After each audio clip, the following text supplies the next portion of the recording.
Chapter 11 वह राजकुमार अयान थे। वह सैनिक जैसे ही उसे बच्चों के पास राजसी चिन्ह को देखते हैं वह उसे तुरंत सेनापति के पास ले जाते हैं। सेनापति जैसे ही उस राजसी चिन्ह को देखते हैं वह कहते हैं, बच्चे तुम्हें ये कहाँ से मिला या किसने दिया है? वह बच्चा सेनापति से डर रहा था। सेनापति कहते हैं, डरो मत, ये तुम्हें जिसने भी दिया है उसके बारे में बताओ हमें, और उसने क्या कहा था ये भी बताओ। सेनापति की बात सुनकर वह बच्चा थोड़ा शांत होता है और कहता है, सेनापति जी मैं अपनी झोपड़ी के बाहर बैठा था और रो रहा था, तभी एक लगभग 12 साल का बच्चा मेरे पास आता है और मुझे मेरी समस्या पूछता है। जब मैं उसे अपनी समस्या बताता हूँ तो वह कहता है मैं तुम्हारी मदद करूंगा। उसके बाद वह मुझे ये वास्तु देता है और कहता है तुम सेनापति के पास जाओ, वह तुम्हारी मदद करेंगे और उनसे कहना कि वह ठीक है। दरअसल सेनापति को भी पता चल गया था कि राजकुमार अयान महल से चले गए हैं और इस बच्चे की बात सुनकर उसे समझ में आ जाता है कि यह राजसी चिन्ह राजकुमार अयान ने ही इस बच्चे को दिया है। वह इस बारे में थोड़ी देर सोते हैं, फिर अपने एक सैनिक को बुलाकर उसके कान में कुछ कहते हैं। उसके बाद वह सैनिक वहां से निकल जाता है। सेनापति आगे उस बच्चों से पूछते हैं, बच्चे बताओ तुम्हारी समस्या क्या है और हम तुम्हारी मदद कैसे कर सकते हैं? तुम बहुत भाग्यशाली हो जो राजकुमार अयान तुम्हें मिल गए। तुम्हारी जो भी समस्या है हमें बताओ, हम तुम्हारी समस्या जरूर सुलझाएंगे और तुम्हारी सहायता करेंगे। ये राजसी आदेश है, समझे? अब बताओ। सेनापति की बात सुनकर वह बच्चा चौंक जाता है और कहता है, क्या वह बच्चा राजकुमार थे? मैंने तो उनसे उनका नाम भी नहीं पूछा और सही से बात भी नहीं की। मुझे तो वह कोई झूठ लग रहा था, मुझे क्या पता था कि वह राजकुमार थे। हाँ बच्चे, सही सुना तुमने, तुम अभी अभी हमारे साम्राज्य के बड़े राजकुमार अयान से ही मिलकर आ रहे हो। अब अपनी समस्या बताओ। सेनापति की बात सुनकर बच्चा उन्हें सारी बात अच्छे से बता देता है। बच्चों की बात सुनकर सेनापति कहते हैं, हमारे होते हुए हमारे राज्य में ये सब चल रहा है, आखिर कौन सा दल है जो ये सब काम कर रहा है? सेनापति की बात सुनकर वह बच्चा कहता है, सेनापति जी वह इसी गांव का दल है जिसका नाम वीर दल है और उसका लीडर वीर सिंह है। उसी ने मेरे बाबा को बंदी बनाया है और कहा है अगर शाम तक मैंने और ज्यादा सोने के सिक्के नहीं दिए तो वह मेरे बाबा को मार देंगे। कृपा करके मेरे बाबा के प्राण बचा लीजिए सेनापति जी। सेनापति कहते हैं, तुम चिंता मत करो, हम तुम्हारे बाबा के प्राण जरूर बचाएंगे, चलो चलते हैं। ये कहकर सेनापति अपने कुछ सैनिकों को लेकर उस बच्चों के साथ गांव की तरफ बढ़ने लगता है। दूसरी तरफ एक घर के मैदान के बीचों बीच एक व्यक्ति को बंधा देखते हैं। उसके सामने एक कुर्सी पर एक बूढ़ा व्यक्ति बैठा है और उससे कह रहा है, लगता है तेरे बेटे को और तेरी पत्नी को तेरे प्राणों की कोई चिंता नहीं है, इसलिए दोनों में से अभी तक कोई नहीं आया। ये सुनकर वह व्यक्ति कुछ नहीं कहता। वह बहुत ज्यादा जख्मी था, ऐसा लग रहा था कि उसे बहुत देर तक मर गया हो। वह कुछ बोलने की हालत में ही नहीं था। यह इस बच्चे का पिता था और उसके सामने जो बैठा था वह वीरदल का मुखिया वीर सिंह था। तभी उसे घर के दरवाजे खुलते हैं और वहां से एक औरत दौड़कर आती है और कहती है, मैं अपने सारे गहने बेचकर यह 1000 सोने के सिक्के लाई हूँ। कृपा करके मेरे पति को छोड़ दीजिए, मैं बस 1000 सोने के सिक्के का इंतजाम कर पाई हूँ। उस औरत की बात सुनकर वीर सिंह कहता है, सिर्फ 1000 सोने के सिक्के? मैंने तो तुमसे 5000 सोने के सिक्के के लिए कहा था ना, फिर तुम सिर्फ 1000 क्यों लाई हो? ये सुनकर वह औरत कहती है, हम पर दया कीजिए, हम इतने सारे सोने के सिक्के कहाँ से लाएंगे? मेरे पति ने पहले ही आपका कर्जा चुका दिया है, फिर भी आप हमसे और ज्यादा सिक्के मांग रहे हैं। ये सुनकर वीर सिंह कहता है, तुम्हारा मुंह कुछ ज्यादा ही चल रहा है, और वह अपनी टोली के योद्धाओं से कहकर उसे भी उसके पति के पास बंधवा देता है और कहता है, अब तुम दोनों को ही मरना होगा। और यह कहकर वह बहुत जोर जोर से हंसने लगता है। उसके बाद वह अपनी तलवार उठाकर उन दोनों की तरफ बढ़ने लगता है। वह दोनों अपनी आंखें बंद कर लेते हैं, लेकिन तभी उसी द्वारा से कुछ सैनिक अंदर आते हैं और उस जगह को घेर लेते हैं। वीर सिंह ये देखकर चौंक जाता है कि रजसी सैनिक यहाँ क्या कर रहे हैं। उसके बाद सेनापति भी उसे बच्चों के साथ वहां आ जाते हैं। वह बच्चा तुरंत जाकर अपनी माँ से लिपट जाता है और कहता है, माँ अब तुम चिंता मत करो, अब सब ठीक हो जाएगा। अपने बच्चों की बात सुनकर वह माँ अपनी आंखें खोलता देखती है, बेटा बेटा तू यहाँ से भाग जाए, तुझे मार देगा। उसके बाद वह अपने आसपास दिखती है और इतने सारे सैनिकों को देखकर चौंक जाती है, माँ अब ये हमारा कुछ नहीं बिगाड़ पाएगा, देखो सेनापति जी हमारी मदद करने यहाँ खुद आए हैं। अपने बेटे की बात सुनकर वह औरत रहती है, मुझे कुछ समझ में नहीं आ रहा है, पर सेनापति हमारी मदद करने यहाँ क्यों आए हैं? अपनी माँ की बात सुनकर वह बच्चा कहता है, माँ मैं तुझे बाद में सब कुछ बताऊंगा। उसके बाद वह अपनी माँ के हाथ खोल देता है और फिर अपने पिता के हाथ भी खोल देता है। सेनापति जी वीर सिंह से कहते हैं, लगता है तुम अपने दल को कुछ ज्यादा ही समझने लगे हो, महाराज युवान के राज्य में ये सब कर रहे हो, क्या तुम्हारा दल इतना बड़ा हो गया है? सेनापति की बात सुनकर वीर सिंह डर जाता है और कहता है, सेनापति जी यह आप क्या कह रहे हैं? मैंने तो कुछ भी नहीं किया, मैं तो बस अपना उधार और ब्याज ले रहा हूं जो इन दोनों ने मुझे लिया था और लगभग 1 साल से नहीं दिया है। सेनापति कहते हैं, पर मैंने तो ये सुना है कि इन दोनों ने तुम्हारा ब्याज पहले ही चुका दिया है और तुम उनसे और ज्यादा धन की मांग कर रहे हो, क्या तुम अब झूठ बोल रहे हो? ये बात सुनकर वीर सिंह कहता है, नहीं नहीं सेनापति जी, मैं झूठ नहीं बोल रहा हूँ, ये दोनों ही आपसे झूठ बढ़ रहे होंगे, भला मैं एक छोटे से दल का लीडर आपसे झूठ क्यों बोलूंगा? वीर सिंह की बात सुनकर सेनापति कहते हैं, यहाँ का माहौल देखकर ही पता चल रहा है कि कौन झूठ बोल रहा है और कौन नहीं। ये कहकर वह अपनी मार्शल आर्ट टेक्निक का इस्तेमाल करते हैं, टाइगर स्लैश, और वीर सिंह पर हमला कर देते हैं। जैसी वीर सिंह पर टाइगर फ्लैश का वार होता है वह वहीं गिर जाता है और बहुत ज्यादा जख्मी हो जाता है। वीर सिंह अपनी जगह से उठकर कहता है, सेनापति जी मुझे माफ़ कर दीजिए, मैंने ही उनके साथ धोखा किया था, अब मैं कभी ऐसा किसी के साथ नहीं करूँगा, मुझे माफ़ कर दीजिए सेनापति जी। नहीं, हम तुम्हें छोड़ नहीं सकते, वरना फिर से तुम ऐसा ही कुछ काम करोगे, तुम्हारे इस वीर दल को नष्ट कर दिया जाएगा और तुम्हें भी मार दिया जाएगा, यही तुम्हारी सही सजा होगी। सेनापति की बात सुनकर वीर सिंह बहुत ज़्यादा डर जाता है और कहता है, नहीं सेनापति जी मुझे माफ़ कर दीजिए, मुझे माफ़ कर दीजिए, अब मैं ऐसा कभी नहीं करूँगा। जितने भी लोगों के साथ मैंने आज तक छल किया है उन सब के पैसे लौटा दूंगा। और अपनी घुटनों पर बैठकर सेनापति के आगे झुक जाता है और कहता है, मुझे माफ़ कर दीजिए। सेनापति जी कहते हैं, ठीक है हम तुम्हें माफ़ कर देंगे, पर तुम्हें जितने भी लोगों से उनका धन लूट है उन सबको उनका धन वापस करोगे और इन दोनों को 4 गुना ज़्यादा धन वापस करोगे। वीर सिंह कहता है, जी सेनापति जी, जैसा आपने कहा है मैं वैसा ही करूंगा। सेनापति आगे कहते हैं, याद रखना अगर तुमने दोबारा इन्हें या किसी और को परेशान किया तो मैं अपने हाथों से खुद तुम्हें मार दूंगा। और यह कहकर सेनापति जी उसे बच्चों की तरफ देखते हैं और मुस्कुराकर वहां से निकल जाते हैं। दूसरी तरफ उसे बच्चों की माता पिता दोनों आश्चर्यचकित होकर यह सब कुछ देख रहे थे, उन्हें कुछ समझ में नहीं आ रहा था। उसके बाद वीर सिंह उनके पास आता है और कहता है, तुम दोनों मुझे माफ़ कर दो, मैं आपसे तुम्हें कभी परेशान नहीं करूंगा। और उन्हें 4 गुना धन लौटकर उन्हें अपनी सवारी में उनके घर पहुंचवा देता है। वह तीनों अपने घर आ जाते हैं। उसके बाद उसकी माँ और पिता अपने बेटे से पूछते हैं, आखिर सेनापति हमारी मदद करने क्यों आए थे। अपने माता पिता की बात सुनकर वह बच्चा उन्हें शुरू से अंत तक सब कुछ बता देता है और कहता है, यही हुआ था, मुझे तो पता भी नहीं था कि वह राजकुमार है और ऐसी हमारी मदद कर देंगे। अपनी बेटी की बात सुनकर वह दोनों चौंक जाते हैं और कहते हैं, हमें तो यकीन नहीं हो रहा है कि तुम राजकुमार के साथ मिले थे। मैं दुआ करूंगी कि राजकुमार हमेशा स्वस्थ रहें और एक बहुत बड़े योद्धा बने। अगर तुम्हें अगली बार कभी राजकुमार मिले तो तुम उन्हें धन्यवाद जरूर कहना। अपनी माँ की बात सुनकर वह बच्चा कहता है, हाँ माँ, मैं उन्हें धन्यवाद जरूर करूंगा। चैप्टर 12 प्रशिक्षण का पहला दिन। चैप्टर 12 प्रशिक्षण का पहला दिन। सेनापति के वहां से निकलने के बाद वीर सिंह उस बच्चे और उसके परिवार को उनके घर तक पहुंचा देता है। घर पर पहुंचकर उसे बच्चों के माता पिता उसे सारी बात जानकर बहुत ज़्यादा चौंक जाते हैं और उसे कहते, अगली बार तुम्हें राजकुमार कभी भी मिले तो उन्हें धन्यवाद जरूर कहना। दूसरी तरफ अमोघ साम्राज्य के महल में महाराज राज्यसभा में बैठे हुए थे। तभी वहां एक सैनिक आता है और कहता है, महाराज हमारी उत्तरी सीमा पर नियुक्त सेनापति ने आपके लिए एक संदेश भेजा है। सैनिक की बात सुनकर महाराज कहते हैं, क्या हुआ, सीमा पर सब ठीक तो है, बताए हमें सेनापति ने क्या संदेश भेजा है। ये सुनकर वह सैनिक कहता है, महाराज सीमा पर सब कुछ ठीक है, ये संदेश राजकुमार अयान के बारे में है। सैनिक की बात सुनकर महाराज कहते हैं, अयान के बारे में जल्दी जल्दी हमें बताओ, क्या है संदेश में, क्या राजकुमार अयान को कुछ हुआ तो नहीं, वह ठीक तो है। सैनिक कहता है, राजकुमार ठीक है, दरअसल एक बच्चा सेनापति के पास आया था, उसे बच्चों को राजकुमार अयान ने भेजा था ताकि सेनापति उस बच्चे की मदद कर सकें और उन्होंने उसे बच्चों से कहा था कि वह ठीक है, बस यही संदेश था। महाराज ये सुनकर कहते हैं, ठीक है तुम जो। उसके बाद अपनी आंखें बंद करके सोचते हैं, अयान भले ही हम तुम्हारे असली पिता नहीं है, पर हम तुम्हें अपने पुत्र से अधिक प्रेम करते हैं। हमें पूरी आशा है कि तुम जब लौटोगे तो एक बहुत ही कुशल योद्धा बनकर लौटोगे। और यह सोचकर वह मुस्कुराने लगते हैं। यहाँ दूसरी तरफ अयान भी बूढ़े बाबा के पास पहुंच जाता है और उन्हें सारी जड़ी बूटियां देकर पर्वत पर एक खाली मैदान में आ जाता है। ज्ञान उसके सामने ही था। ज्ञान कहता है, अयान क्या तुम तैयार हो, आज तुम्हारे प्रशिक्षण का पहला दिन है। अयान कहता है, हाँ बिल्कुल मैं तैयार हूँ। ठीक है, तो सबसे पहले तुम्हें अपनी मूल शक्ति को नियंत्रित करना सीखना होगा। जब तक तुम अपनी मूल शक्ति को अच्छे से नियंत्रित नहीं कर पाओगे तब तक तुम किसी तकनीक को अच्छे से नहीं सीख सकते। अगर तुम्हें किसी तकनीक में महारत हासिल करनी है तो पहले तुम्हें अपनी मूल शक्ति को नियंत्रित करने में महारत हासिल करनी होगी। तो अब से तुम तब तक कोई तकनीक का अभ्यास नहीं करोगे जब तक तुम अपनी मूल शक्ति पर महारत हासिल करके उससे लड़ना नहीं सीख जाते। ज्ञान की यह बात सुनकर अयान कहता है, ठीक है तो मैं आज से ही अपनी मूल शक्ति को नियंत्रित करने का अभ्यास करूंगा। ज्ञान कहता है, ठीक है तो अब शुरू करो। उसके बाद अयान अपनी मूल शक्ति को जागृत करता है। जैसे ही वह अपनी मूल शक्ति को जागृत करता है उसका शरीर बिजली से ढक जाता है और उसके शरीर से बेगानी रोशनी निकलने लगती है और उसकी आंखें भी बेगानी हो जाती हैं। यह नज़ारा सच में बहुत ज़्यादा अच्छा था। नहीं नहीं अयान, हमें तुम्हारी मूल शक्ति के बारे में सबको बताना नहीं है। जो तुमने अपनी असली मूल शक्ति को जागृत किया है यही तो मैं तुम्हें सीखना चाहता हूँ। तुम्हें अपनी मूल शक्ति को अपने साधारण रूप में लाकर नियंत्रित करना होगा। जब तक तुम ना चाहो तब तक तुम्हारी असली मूल शक्ति जागृत नहीं होनी चाहिए, समझे। अब इसे अपने साधारण रूप में लाओ और उसके बाद प्रशिक्षण शुरू करो। ज्ञान की बात सुनकर अयान कहता है, ठीक है, और उसके बाद वह अपनी मूल शक्ति पर नियंत्रण करने की कोशिश करने लगता है। बहुत देर तक कोशिश करने के बाद आखिर में वह सफल होता है और अपनी मूल शक्ति को साधारण रूप में ले आता है। अब अयान का शरीर केवल सफ़ेद रंग की बिजली से घिरा हुआ था और चमक रहा था। इसके अलावा उसकी बेगानी रोशनी भी चली गई थी और उसकी आंखें भी साधारण ही लग रही थी। ज्ञान कहता है, आखिर तुमने अपनी मूल शक्ति को साधारण रूप में ले ही आए, पर तुमने कुछ ज़्यादा ही समय लगा दिया। तुम पिछले 3 घंटे से बस यही करे जा रहे हो। ठीक है, अब चलो प्रशिक्षण करना शुरू करो। अब तुम्हें अपनी शक्ति का इस्तेमाल करके इन पत्थरों को तोड़ना है और अपनी बिजली की शक्ति का इस्तेमाल करना सीखना है।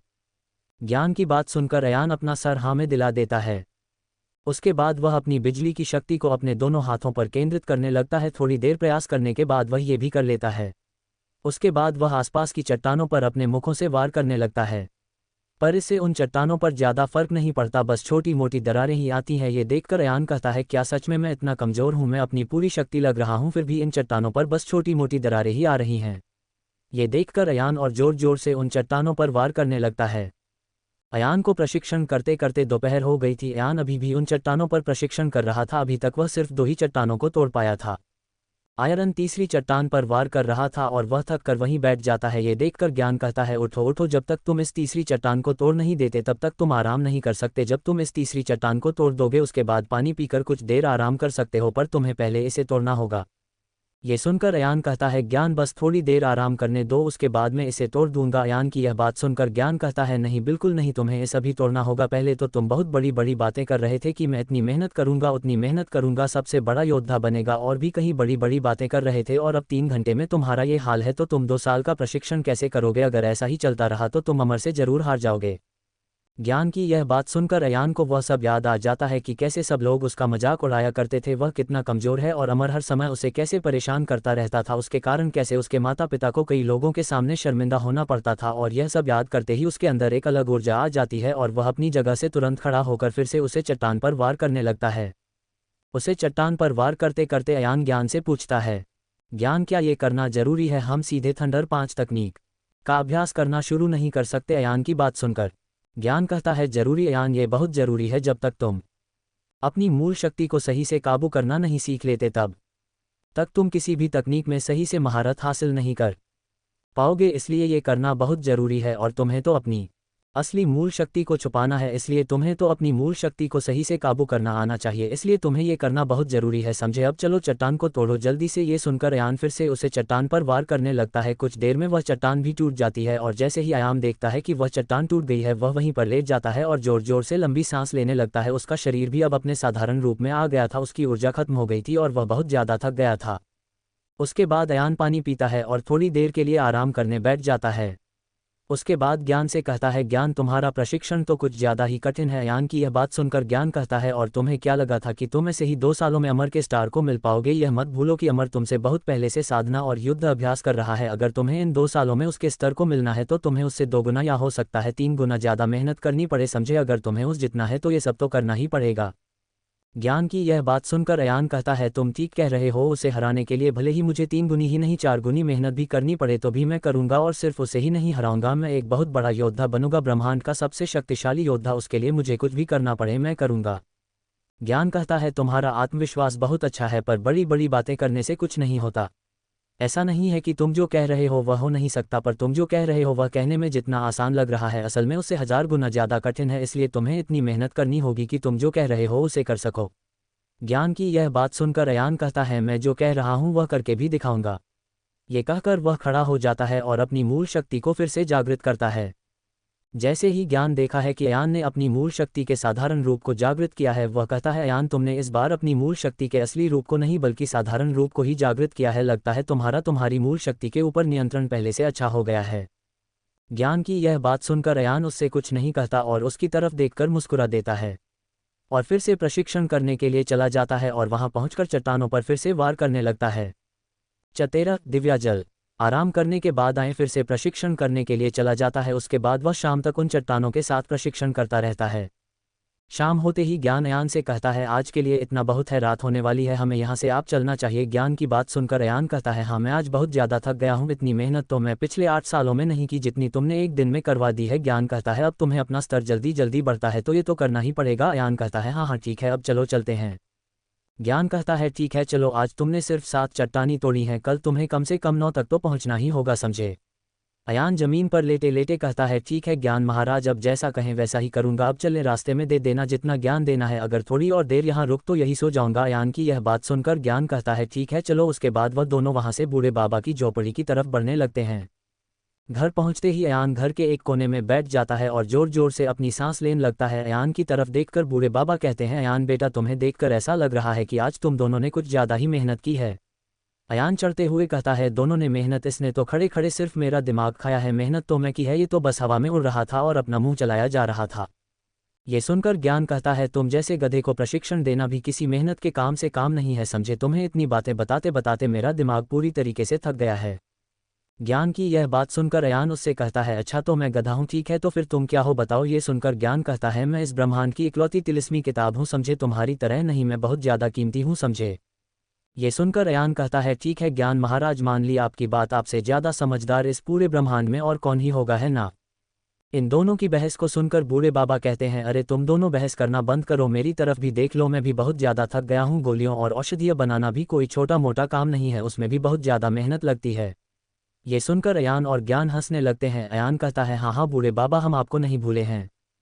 ज्ञान बूढ़े बाबा से पूछता है क्या आपने दिव्या जल बना लिया है। ज्ञान की बात को सुनकर बूढ़े बाबा कहते हैं हाँ मैंने उसकी 2 बोतल तैयार कर दी हैं।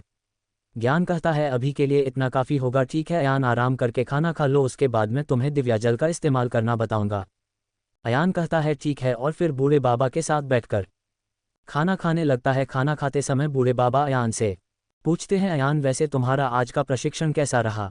अयान कहता है बहुत ज़्यादा थका देने वाला रहा। बूढ़े बाबा पूछते हैं लेकिन तुम ऐसा कर क्या रहे थे जो इतना ज़्यादा थक गए। अयान कहता है यह आज दिन भर मुझे पत्थर और चट्टानें तुड़वा रहा था। ये सुनकर बूढ़े बाबा कहते हैं पत्थर चट्टानें, तुम ऐसी कौन सी तकनीक सीख रहे हो जो कि तुम पत्थरों पर आजमा रहे हो। बूढ़े बाबा की बात सुनकर अयान कहता है नहीं नहीं, अभी मैं तकनीक नहीं सीख रहा हूँ, अभी तो मैं अपनी मूल शक्ति का इस्तेमाल करके ही उन चट्टानों को तोड़ रहा हूँ। मैंने आज दिन भर में 7 चाटने तोड़ी है। ज्ञान ने कहा है जब तक मैं अपने एक ही बार में चट्टानों को तोड़ना न सीख जाऊँ तब तक मुझे यही करना है और अपनी मूल शक्ति को अच्छे से काबू करना सीखना है। अयान की बात सुनकर बूढ़े बाबा कहते हैं ये तो बहुत अच्छी बात है, अगर तुमने एक बार अपनी मूल शक्ति को सही से काबू करना सीख लिया तो तुम अपनी मूल शक्ति से ही बहुत योद्धाओं को हरा सकते हो। तुम्हें तकनीक का इस्तेमाल करने की ज़रूरत नहीं पड़ेगी और कहीं तकनीक को तुम अच्छे से भी सीख सकते हो। वैसे भी तुम्हारी जो मूल शक्ति है वह सभी मूल शक्तियों से शक्तिशाली है। बिजली की मूल शक्ति असल में शक्तिशाली है। ये सुनकर अयान अपने मन में बूढ़े बाबा अब मैं आपको कैसे बताऊं कि मेरी बिजली की शक्ति कुछ ज़्यादा ही शक्तिशाली है, अभी मैं आपको उसके बारे में नहीं बता सकता पर मैं जल्द ही आपको बता दूंगा। अयान को कुछ सोचता हुआ देखकर बूढ़े बाबा कहते हैं अयान क्या सोच रहे हो। बूढ़े बाबा की बात सुनकर अयान अपनी सोच से बाहर आता है और कहता है मैं ये सोच रहा था कि आप किस लेवल के बिल मास्टर हैं। जब पिछली बार मैं आपसे मिला था तब मुझे पिल मास्टर्स के बारे में कुछ ज़्यादा नहीं पता था, पर इस बार मुझे पता है कि असल में पिल मास्टर्स होते क्या है। क्या आप मुझे बता सकते हैं कि आप किस लेवल के पिल मास्टर हैं। अयान की बात सुनकर बूढ़े बाबा कहते हैं क्या तुम सच में जानना चाहते हो कि मैं किस लेवल का पिल मास्टर हूँ। अयान कहता है हाँ ठीक है तो मैं तुम्हें बताता हूँ, मैं एक लेवल 7 का पिल मास्टर हूँ। और यह सुनकर अयान बिल्कुल चौंक जाता है क्योंकि एक लेवल 7 का पिल मास्टर होना एक बहुत बड़ी बात थी। अयान कहता है क्या आप सच में लेवल 7 के पिल मास्टर हैं। हमारे अमोघ साम्राज्य का सबसे बड़ा जो पिल मास्टर हैं वह भी सिर्फ लेवल 5 के ही बिल मास्टर हैं, मुझे यकीन नहीं हो रहा है। अयान की बात सुनकर बूढ़े बाबा कहते हैं हाँ मैं लेवल 7 का पिल मास्टर ही हूँ। ये सुनकर अयान कहता है तो फिर आप इतना चुप कर क्यों रहते हैं, आप चाहें तो बहुत ज़्यादा प्रसिद्ध हो सकते हैं पर फिर भी आप यहाँ चुप कर क्यों रहते हैं और असल में आप आए कहाँ से हैं, आप मुझे कभी नहीं बताते कि आप कहाँ से आए हैं। अयान की यह बात सुनकर बूढ़े बाबा कहते हैं अयान मैं तुमसे पहले भी कहा था और फिर से कह रहा हूँ, कुछ बातों को न जाना ही ठीक होता है। अभी तुम खाना खाओ, समय आने पर मैं तुम्हें बता दूंगा कि मैं कौन हूँ और कहाँ से आया हूँ। बूढ़े बाबा की बात सुनकर अयान कहता है ठीक है अब मैं आपसे इस बारे में कुछ नहीं पूछूंगा। उसके बाद वह दोनों खाना खाने लगते हैं। खाना खाने के बाद अयान और बूढ़े बाबा एक खाली कमरे में आ जाते हैं। भोले बाबा अपने साथ दिव्या जल की एक बोतल भी लेकर आए थे। ज्ञान अयान के लॉकेट से बाहर आता है और कहता है अयान क्या तुम तैयार हो, अब तुम्हें जिस तरह से मैं बताऊंगा उसी तरह से इस दिव्य जल का इस्तेमाल करके अपनी साधना करनी है जिससे तुम्हारा स्तर बढ़ाने की रफ्तार तेज हो जाएगी। ज्ञान की बात सुनकर अयान कहता है हाँ मैं तैयार हूँ, हम शुरू कर सकते हैं। जान कहता है अयान इसका इस्तेमाल करने से तुम्हें थोड़ा दर्द होगा पर तुम्हें उसे सहन करना होगा और अपनी साधना करने में ध्यान लगाना होगा। ये बात सुनकर अयान कहता है जो भी हो मैं देख लूँगा, मुझे कितना भी दर्द सहन करना पड़े मैं करूँगा। अयान की बात सुनकर ज्ञान कहता है तो ठीक है चलो। उसके बाद अयान एक बड़े से पानी से भरे हुए बर्तन में बैठ जाता है। उसके बाद ज्ञान बूढ़े बाबा से कहता है इस बर्तन में दिव्या जल की 2 बने डाल दीजिए। अयान तुम शुरू करो। ज्ञान की बात सुनकर अयान अपनी साधना शुरू कर देता है। बूढ़े बाबा भी दिव्या जल की बोतल में से 2 बूंद उसे बर्तन में डाल देते हैं। दिव्या जल के गिरते ही उसे पानी का रंग सुनहरा हो जाता है। अयान को एकदम से बहुत ज़्यादा दर्द महसूस होने लगता है और वह चिल्लाने लगता है। अयान की चीज़ सुनकर ज्ञान कहता है अपनी साधना में ध्यान लगाओ, तुम्हें इस दर्द को सहना होगा अगर तुम्हें अपना स्तर बढ़ता है तो। ज्ञान की बात सुनकर अयान अपनी साधना में ध्यान लगने लगता है और अपने दर्द को सहन करते हुए साधना करना शुरू कर देता है। ज्ञान बूढ़े बाबा से कहता है अब आपको और मुझे यहाँ से चलना चाहिए, आपने भी आज दिन भर बहुत मेहनत की है इसलिए आपको भी अब आराम करना चाहिए। ज्ञान की बात सुनकर बूढ़े बाबा कहते हैं पर ज्ञान अगर अयान इस दर्द को सहन नहीं कर पाया और बेहोश हो गया तब हम क्या करेंगे। बूढ़े बाबा की बात सुनकर ज्ञान उनसे कहता है, आप चिंता मत कीजिए, अयान को कुछ नहीं होगा, ये दर्द सिर्फ शुरुआत के 2 घंटे ही रहेगा, उसके बाद सब कुछ सामान्य हो जाएगा। और अयान के साथ इतने समय रहकर मुझे ये तो पता चल गया है कि वह क्या कर सकता है और क्या नहीं, तो आपको उसकी चिंता करने की कोई ज़रूरत नहीं है। वैसे भी उसे योद्धा बनने का ऐसा जुनून सवार है कि वह इतना तो कर ही सकता है। चलिए हमें यहाँ से चलना चाहिए। उसके बाद बूढ़े बाबा कहते हैं ठीक है, और वह वहाँ से निकल जाते हैं। उनके वहाँ से निकलते ही ज्ञान भी अयान के लॉकेट में वापस चला जाता है। दरअसल ज्ञान बूढ़े बाबा को अयान के पास इसलिए रुकने नहीं देना चाह रहा था क्योंकि अभी अयान को अपनी असली मूल शक्ति पर पूरा नियंत्रण नहीं था। अगर साधना करते करते वह अपनी असली शक्ति को जागृत कर देता तो बूढ़े बाबा को उसके बारे में पता चल जाता कि अयान की शक्ति कोई मामूली शक्ति नहीं है। और ज्ञान यह नहीं चाहता कि बूढ़े बाबा को अभी इस बारे में कुछ भी पता चले, इसीलिए उसने बूढ़े बाबा को बाहर भेज दिया। 14 सफलता। अयान दिव्या जल का इस्तेमाल करके साधना करने बैठ जाता है, जिससे उसे बहुत ज़्यादा दर्द होता है, पर ज्ञान कहता है तुम्हें इस दर्द को सहन करना होगा। ज्ञान की बात सुनकर अयान उसे दर्द को सहन करते हुए अपनी साधना करना शुरू कर देता है। अयान को साधना करते करते पूरी रात बीत जाती है। अब उसे पानी का रंग सुनहरे से हरा हो गया था। अयान जैसे ही अपनी आंखें खोलता है उसे अपने अंदर एक अलग सी शक्ति महसूस होती है। ये देखकर अयान कहता है, ये दिव्य जल तो सच में बहुत ज़्यादा असर करता है। मुझे ऐसा लग रहा है कि मैं 5-6 दिन की साधना एक दिन में ही कर ली है। ये तो सच में बहुत ज़्यादा असरदार है। ज्ञान बाहर आओ। अयान की बात सुनकर ज्ञान बाहर आता है और कहता है क्या हुआ। अयान कहता है, ज्ञान तुम्हारा बहुत बहुत धन्यवाद जो तुमने मुझे ये दिव्य जल दिया, ये तो सच में बहुत ज़्यादा सरदार है। मुझे आज अलग ही ताकत महसूस हो रही है। ये सुनकर ज्ञान कहता है, ये तो हो नहीं था, आखिर तुम शिष्य भी तो किसके हो। ये सुनकर अयान कहता है, हाँ हाँ ठीक है, अब सुबह सुबह अपनी बधाई करना शुरू मत कर देना। इसके बाद वह दोनों वहाँ से निकालकर बूढ़े बाबा के पास पहुँचते हैं। बूढ़े बाबा भी एक पेड़ के नीचे बैठकर अपनी साधना कर रहे थे। अयान जैसे ही उनके पास पहुंचता है वह अपनी आंखें खोलकर अयान को देखते हैं और कहते हैं, अयान आ गए तुम। ये सुनकर अयान कहता है, हाँ। बूढ़े बाबा पूछते हैं, तुम्हारे शरीर में कोई बदलाव या शक्ति में कोई बढ़ोतरी हुई या नहीं। ये सुनकर अयान कहता है, जी बड़े बाबा, मुझे अपना शरीर पहले से बहुत ज़्यादा शक्तिशाली महसूस हो रहा है। ये दिव्य जल सच में बहुत ज़्यादा असरदार है। ये सुनकर बुलबुल बाबा कहते हैं, मुझे तो पहले ही पता था कि ये दिव्य जल जरूर काम करेगा, वैसे भी इसे तुम्हें तिलिस्मी किताब ने जो दिया है। बूढ़े बाबा की बात सुनकर अयान कहता है, बाबा अब आप भी इस ज्ञान की तारीफों के पुल मत बंधी है, मुझे पता है कि यह बहुत ही ज़्यादा समझदार है। ये सुनकर ज्ञान कहता है, लगता है किसी को मेरी तारीफ पता ही नहीं जा रही। उसके बाद अयान बूढ़े बाबा से थोड़ी देर और बातचीत करके उनसे थकावट दूर करने वाली गली लेता है और फिर प्रशिक्षण के लिए निकल जाता है। आयरन रास्ते में ज्ञान से कहता है, ज्ञान अब तो हमारे पास थकावट दूर करने वाली गोलियां हैं, तो क्या अब हम लगातार प्रशिक्षण नहीं कर सकते। जैसे ही मैं थक जाऊंगा मैं गोली खाकर फिर से प्रशिक्षण करना शुरू कर सकता हूं, है ना। ये सुनकर ज्ञान कहता है, तुम कह तो ठीक रहे हो, लेकिन हम इस गली का इस्तेमाल दिन में सिर्फ एक बार ही करेंगे, क्योंकि अभी तुम्हारा शरीर इतना शक्तिशाली नहीं है कि इन गोलियों के असर को झेल पे। अगर तुमने एक से ज़्यादा गोलियां खाई तो इसका तुम्हारे शरीर पर बुरा असर पड़ सकता है, इसलिए जब तक तुम अगले स्तर पर नहीं पहुंच जात तुम्हें इस गली का इस्तेमाल सिर्फ एक बार ही करना है। ये सुनकर अयान कहता है, ठीक है मैं समझ गया। थोड़ी देर और चलने पर वह दोनों प्रशिक्षण के स्थान पर पहुंच जाते हैं। आयरन वहां पहुंचकर अपनी आंखें बंद करता है, उसके बाद एक लंबी सांस लेकर अपनी बिजली की मूल शक्ति को जागृत करता है। उसके बाद वह फिर से उन चट्टानों पर प्रहार करने लगता है। कुछ देर बाद पहले चट्टान टूट जाती है। ज्ञान कहता है, लगता है दिव्याजल का असर और कल के प्रशिक्षण का असर तुम पर कुछ ज़्यादा ही हुआ है। आज तुमने पहले चट्टान को बहुत जल्दी ही तोड़ दिया, वरना कल तो तुम कछुए की चाल से प्रशिक्षण कर रहे थे। अयान ये सुनकर कहता है, हाँ मेरा शरीर कल से बहुत ज़्यादा शक्तिशाली महसूस हो रहा है मुझे। इसके बाद वह अगली चट्टान के पास जाकर उसे पर भी प्रहार करने लगता है। ऐसे ही प्रशिक्षण करते करते उसे दोपहर का समय हो जाता है। तभी ज्ञान कहता है, अयान दोपहर हो गई है, अब तुम्हें थोड़ी देर आराम करना चाहिए, उसके बाद तुम इस गोली को खाकर फिर से प्रशिक्षण करना शुरू कर सकते हो। वैसे भी तुमने आज काफ़ी ज़्यादा प्रगति कर ली है, कल दोपहर तक तुम सिर्फ 3 चट्टानों को ही तोड़ पाए थे और वही आज तुमने 5 को तोड़ दिया है। ये सुनकर अयान वहीं रुक जाता है और ज़मीन पर बैठकर लंबी लंबी सांस लेने लगता है और कहता है, तुम ठीक कह रहे हो, मुझे थोड़ी देर आराम कर लेना चाहिए। फिर अयान वही एक पेड़ के नीचे बैठकर आराम करने लगता है और आसमान की तरफ देखकर कुछ सोचने लगता है। अयान को सच में डूबा हुआ देखकर ज्ञान कहता है, अयान क्या सोच रहे हो। अयान कहता है, मैं बस यही सोच रहा हूँ कि तुम्हारे जैसी इतनी कीमती चीज़ मेरे पास कैसे आए, और यही नहीं, मेरे पास सबसे शक्तिशाली शक्तियों में से एक बिजली की मूल शक्ति है, और वह भी कोई साधारण बिजली नहीं, दिव्या बिजली। उसके अलावा मेरे पास पहले से ही दिव्य साधन और मुझे पता भी नहीं था। और ये लॉकेट, आखिर लॉकेट का रहस्य क्या है, यह मेरे पास आया कहाँ से होगा। मैंने पहले इसके बारे में अपने माँ बाबा से कभी नहीं पूछा, पर लगता है कि यह लॉकेट कोई साधारण लॉकेट नहीं है, पर यह मेरे माँ बाबा के पास आया कहाँ से होगा। ज्ञान, क्या तुम इस बारे में कुछ जानते हो। ज्ञान कहता है, अरे मैं तो कहीं समय से सो रहा था इस लॉकेट के अंदर, जब तुमने मुझे जगाया तभी मैं जगा, अब मुझे कैसे पता होगा कि यह लॉकेट तुम्हारे पास कहाँ से आया, तो इस बारे में तो तुम जब अपने माँ बाप से मिलोगे उनसे ही पूछना, अब ये सब सोचना बंद करो, अभी तुम्हें अपनी प्रशिक्षण पर ध्यान देना चाहिए, इन बेफिजूल की बातों को सोने से कोई मतलब नहीं, पैसे भी अब मैं तुम्हारे पास हूँ तो ये सब सोचना बंद करो और अब तुम्हें वह गोली खाकर अपना प्रशिक्षण फिर से शुरू करना चाहिए।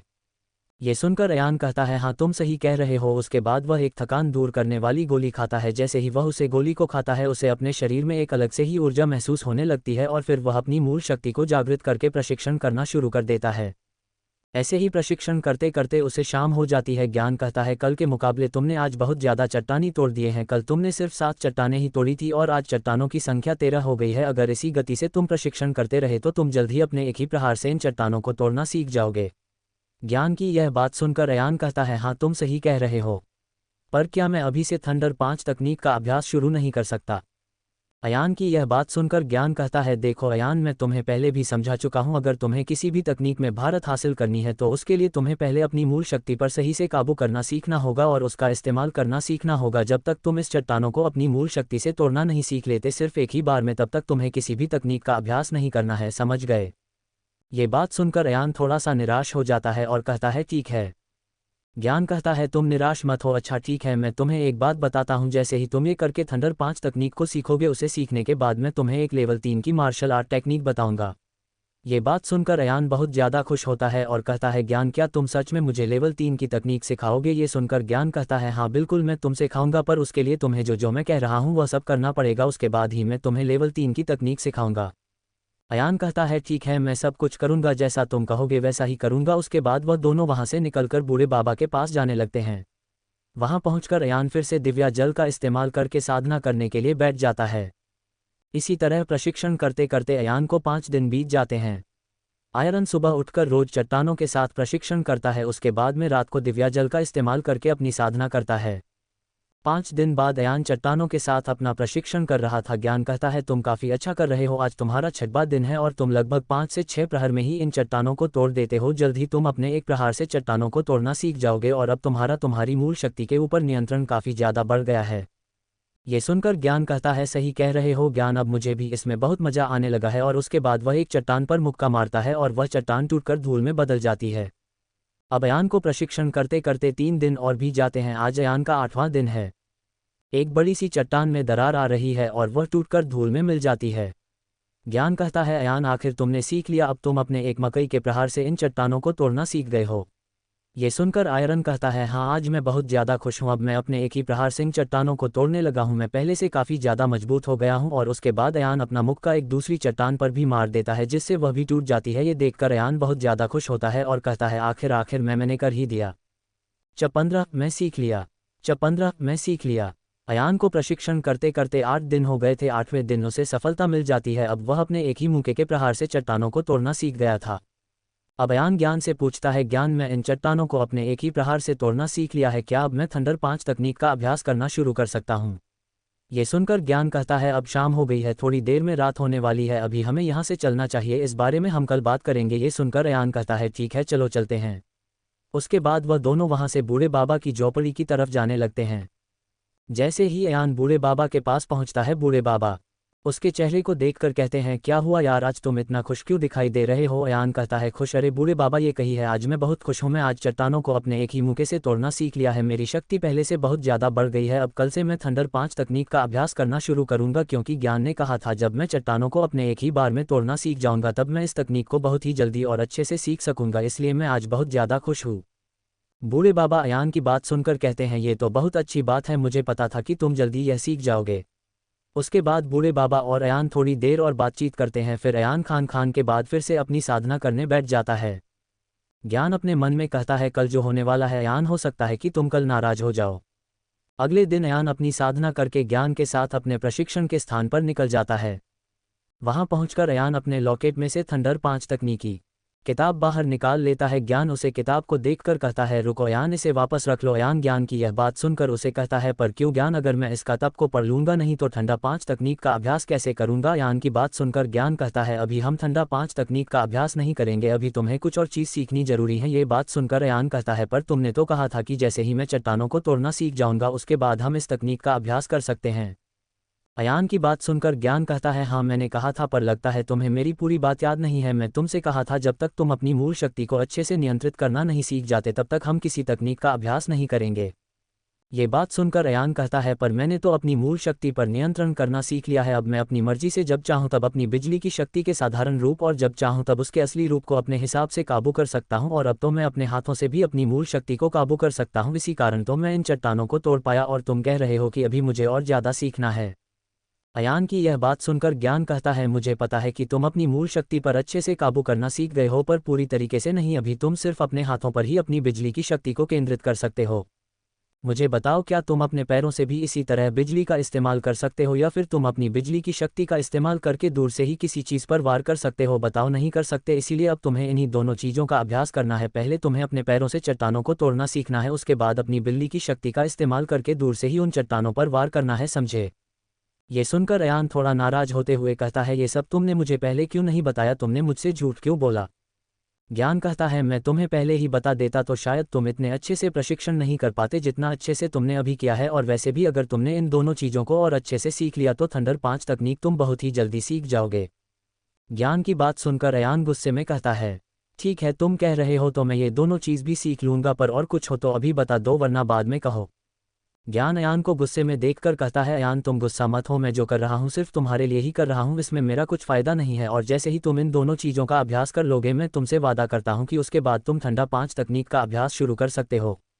ज्ञान की बात सुनकर अयान उससे कुछ नहीं कहता और अपनी मूल शक्ति के साधारण रूप को जागृत करके अपनी बिजली की शक्ति को पैरों पर केंद्रित करता है और फिर चट्टानों पर अपने पैरों से प्रहार करने लगता है। उसके बाद अयान शाम तक इसी तरह से प्रशिक्षण करता रहता है, फिर वह शाम होते ही वहां से निकल जाता है। अब अयान रोज इसी तरह से प्रशिक्षण करता है। अयान को प्रशिक्षण करते करते लगभग 17 दिन हो गए थे। 17वें दिन शाम को हम देखते हैं कि अयान दूर से ही अपनी बिजली की शक्ति का इस्तेमाल करके एक चट्टान पर वार किया जा रहा है, और उसके 2 प्रहार करते ही वह चट्टान टूटकर धूल में बदल जाती है। अयान ने अपने पैरों के एक प्रहार से ही चट्टान को तोड़ना सीख लिया था, अब वह अपनी बिजली की शक्ति से दूर से ही चट्टानों को तोड़ने का अभ्यास कर रहा था। ज्ञान अयान के पास आकर कहता है बहुत अच्छे अयान, लगता है 2 से 3 दिन में तुम अपनी मूल शक्ति का इस्तेमाल करके दूर से हमला करना भी सीख जाओगे, फिर तुम अपनी बिजली की तरंगों से भी हमला कर सकते हो। ये सुनकर अयान प्रशिक्षण रोककर वहीं बैठ जाता है और ज्ञान से कहता है तुम ठीक कह रहे हो, मुझे लगता है कि मैं जल्द ही यह भी सीख लूँगा, अब हमें चलना चाहिए। ये सुनकर ज्ञान कहता है ठीक है, और फिर वह दोनों घर की तरफ जाने लगते हैं। रास्ते में अयान ज्ञान से कहता है ज्ञान मुझे उसे दिन के लिए माफ़ कर देना, मैं उसे दिन लगता है तुम पर कुछ ज़्यादा ही गुस्सा हो गया था, मैं बहुत दिन से तुमसे ये कहना चाह रहा था पर कह नहीं पा रहा था, मुझे माफ़ कर दो। अयान की बात सुनकर ज्ञान कहता है तुम्हें चिंता करने की ज़रूरत नहीं है, मुझे तो तुम्हारी बात का बुरा ही नहीं लगा था, तुम्हें इतना ज़्यादा परेशान होने की कोई ज़रूरत नहीं है, समझे? और वैसे भी मुझे तो हंसी मजाक करने वाला अयान ही पसंद है, ऐसे माफ़ी मांगने वाला नहीं। ज्ञान की यह बात सुनकर अयान मुस्कुरा देता है। उसके बाद अयान फिर से इसी तरह से रोज प्रशिक्षण करता है। अब अयान को लगभग 25 दिन हो गए थे। 25वें दिन एक बिजली की रेखा जाकर एक चट्टान से टकराती है और वह चट्टान धूल में बदल जाती है। अयान अपनी जगह से उछलते हुए कहता है आखिर मैं सीख लिया, अब मैं पूरी तरीके से अपनी मूल शक्ति को जैसे चाहूँ वैसे इस्तेमाल कर सकता हूँ, अपने पैरों से, हाथों से, और जैसे चाहूँ वैसे। और अब मैं थंडर 5 तकनीक का अभ्यास भी शुरू कर सकता हूँ, है ना ज्ञान? अयान की बात सुनकर ज्ञान कहता है नहीं, तुम्हें एक और चीज़ सीखनी होगी। और जैसे ही आयरन ज्ञान की बात सुनता है वह अपना चेहरा ज्ञान की तरफ करके उसे घूरने लगता है और कुछ खाने ही वाला होता है। उससे पहल ज्ञान उससे कहता है अरे ऐसे घर क्यों रहे हो, मैं तो मजाक कर रहा था भाई। और यह कहकर ज्ञान बहुत जोर जोर से हंसने लगता है। अयान ज्ञान की बात सुनकर कहता है ज्ञान तुम्हारी बात सुनकर तो मैं डर ही गया था, और फिर वह भी हंसने लगता है। ज्ञान अयान से कहता है अब जबकि तुमने अपनी मूल शक्ति को अच्छे से काबू करना सीख लिया है तो तुम अब किसी भी तकनीक का अभ्यास कर सकते हो, लेकिन उससे पहले मुझे तुम्हें कुछ दिखाना है। अब तुम थोड़ी देर आराम कर लो, उसके बाद मैं तुम्हें बताऊंगा। ज्ञान की बात सुनकर अयान कहता है क्या दिखाने वाले हो तुम, मुझे बताओ ना। ये सुनकर ज्ञान कहता है धीरज रखो, तुम्हें अभी पता चल जाएगा। उसके बाद अयान पूरी दोपहर वहीं पर आराम और साधना करता है। शाम होते ही ज्ञान अयान को एक बहुत बड़ी चट्टान के सामने ले आता है। ये चट्टान पिछली सभी चट्टानों से बहुत बड़ी थी। आयरन इस चट्टान को देखकर ज्ञान से कहता है ज्ञान कहीं अब मुझे इस चट्टान को तो नहीं तोड़ना है, इस चट्टान को तोड़ने में तो कम से कम मुझे अपने 5 प्रहार का इस्तेमाल तो करना ही पड़ेगा। ये सुनकर ज्ञान कहता है नहीं, तुम इसे अपने एक ही प्रहार से तोड़ोगे। ये सुनकर अयान चौंक जाता है और कहता है नहीं, मैं अभी ऐसा नहीं कर सकता। मैं भले ही अपनी मूल शक्ति को अच्छे से काबू करना सीख लिया है, पर मेरा स्तर कम होने के कारण मैं इतनी बड़ी चट्टान को अभी नहीं तोड़ सकता।